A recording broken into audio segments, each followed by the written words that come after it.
With the primary elections about a month away, the race for some of the state's top jobs is heating up. Thanks for staying with us at 5:30. I'm Mark Taylor. And I'm Ellie Merritt. NBC4's Ohio State House newsroom reporter Jason Aubrey met with Democratic Party candidates for governor and has more.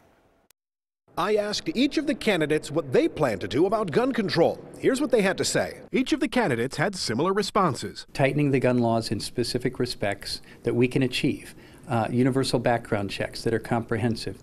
Banning the bump stocks and high-capacity magazine clips that take illegal firearms and turn them into illegal automatic weapons.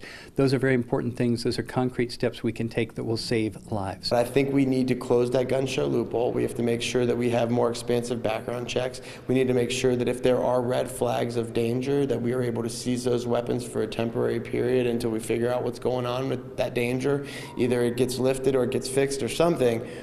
But we can't just keep doing this same stuff because it's not getting the job done. I like to think that I'm the grown-up in the room.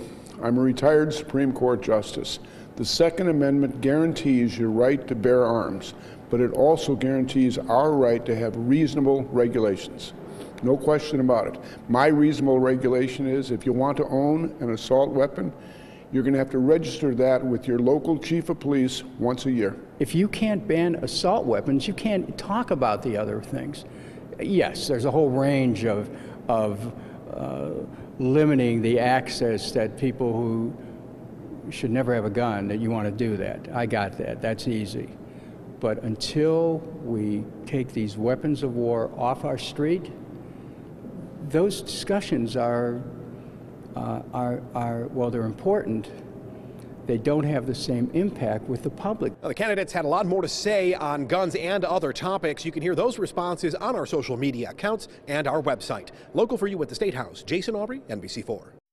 The deadline to register to vote in the May primary is Monday, April 9th. Election is on Tuesday, May 8th. There is one statewide issue on the ballot designed to end the partisan process for drawing congressional districts. There's also 477 local issues. You can register to vote online at myohiovote.com, or you can do it in person at the library or Board of Elections office.